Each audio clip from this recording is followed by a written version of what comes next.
All right, we're going to start. Next, we're going to get into the new division lineups this year. We switched things around, year number 4. Yeah.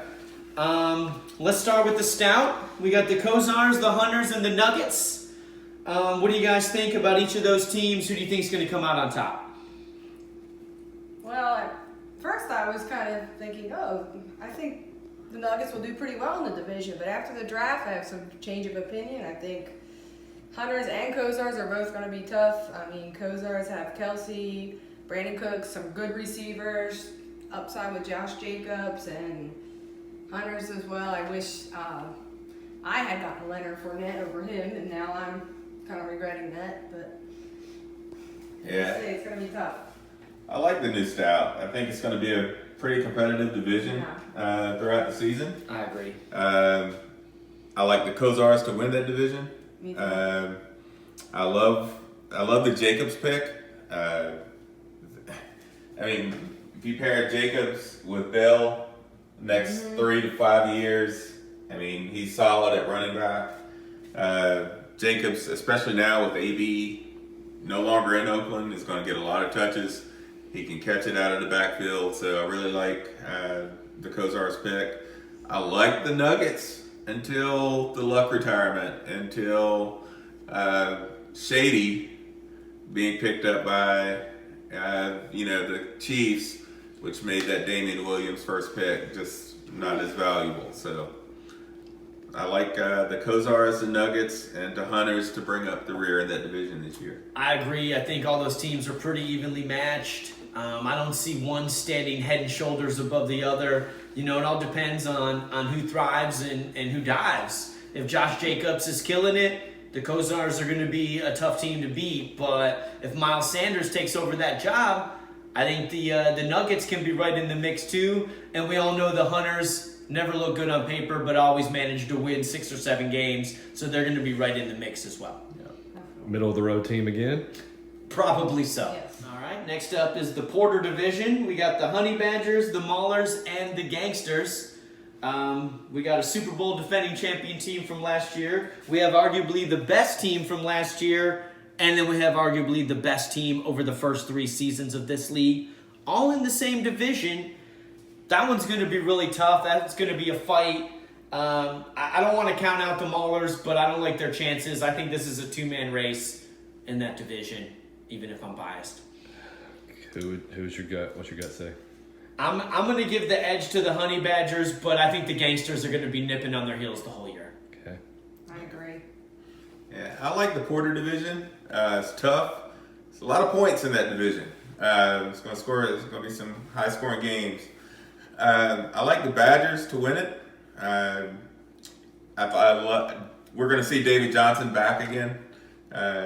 And Julio just inked a huge contract, so I think Julio's going to ball out this year.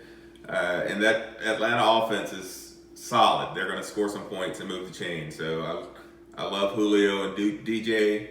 I like the Gangsters, but I just don't think Kansas City, I don't think Mahomes and Hill can have the type of numbers that they had last year. So I think the league will adjust to that high-powered offense. So I just don't see them scoring as many points this season. The Maulers, that's tough. With Melvin Gordon, is going to be this year's Le'Veon Bell. Yeah. And then Gurley, that knee is a problem, and I just don't see him making it through the entire season.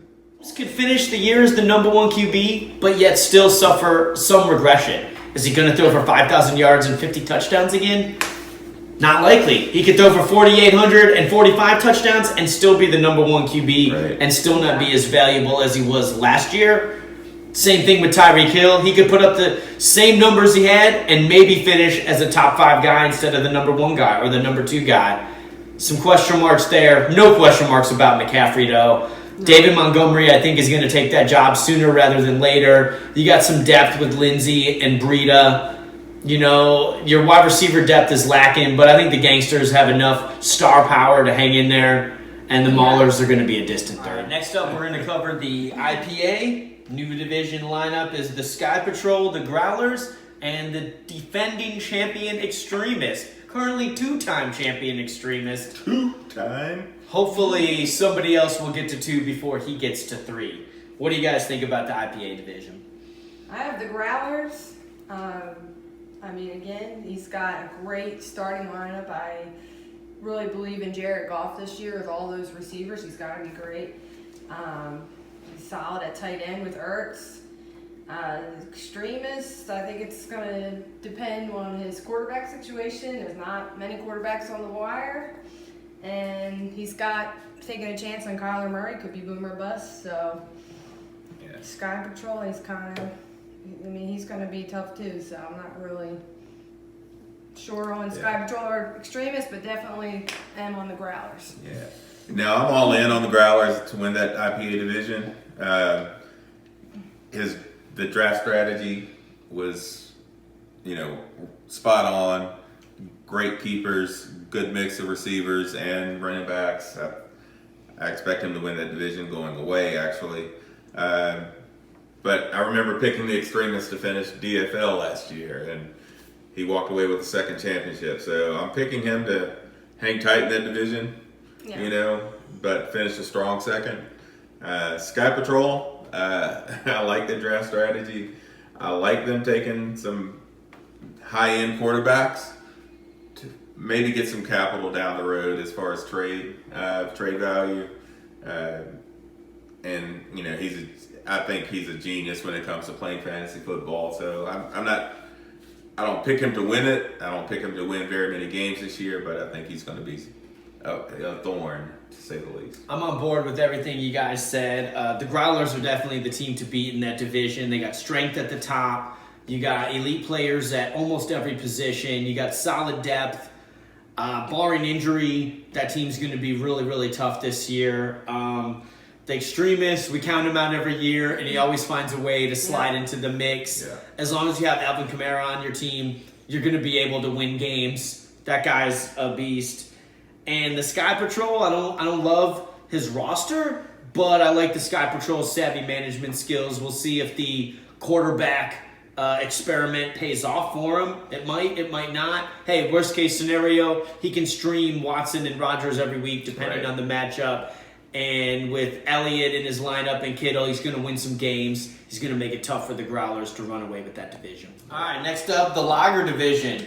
We got the Nasties, the Killer Bees, and the Blowhards. Killer Bees have a new general manager this year, helping them with some of their strategies. We're glad to see that. We've already talked about the Blowhards and their draft. I touched on the Nasties a little bit. What do you guys think? Who's the team that's coming out of that division? I think with Nick Chubb, Saquon, and Adams at receiver, Blowhard still got it. Kilby's lost Antonio Brown at the moment, so I don't know what's going on with that situation. Nasties, I could see their upside and winning the division, but right now I'm sticking with Blowhards. You know what? I have Blowhards written down to win the division, but fuck it. Nasties, baby. We're winning the division. Listen, the Blowhards have Chubb, they have Barkley, and Devontae Adams.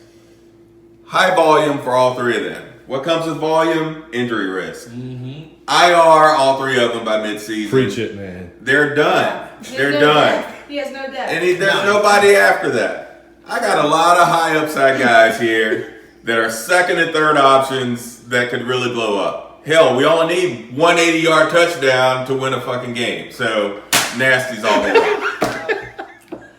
My gut tells me I like the Killer Bees, if for no other reason than I love Hopkins. You got the number one receiver in fantasy. I'm really higher on Joe Mixon, I think, than some other people. I think he's still going to have a good year, regardless of what's going on with Cincinnati and their offensive line. Yeah, you lost Brown, but I wasn't exactly hype on Brown in Oakland anyway. I like the Killer Bees. My only question there is, can they manage their team well enough to stay in the hunt in the long haul? We've seen them start off hot before and struggle, down the stretch when it came time to really make those tough decisions on who to keep, who to start, who to sit. And the Nasties, I think, are going to be right there in the mix. I think they're going to surprise a lot of people. I don't think they're anywhere near the bottom of the league like the power rankings say they should be. I definitely think that the Blowhards are going to live and die on their three keepers. Anything happens to any one of those guys, and I think that puts their team in the tank. Yeah. And they'll be looking at another high pick next year. So I'm going to go for now. I'm going to give the Killer Bees the edge, but I think the Nasties are nipping at the heels, and they're going to be primed to take over that division sooner rather than later. But you know, Matt, bees are dying all over the world. Bees are dying. That is true, and the world is getting extra nasty. So, but Donald Trump is our president, and he's one of the biggest blowhards I've ever met. So who knows what that means? Well played. All right, we have a mailbag question here from Sky Patrol Fan 69.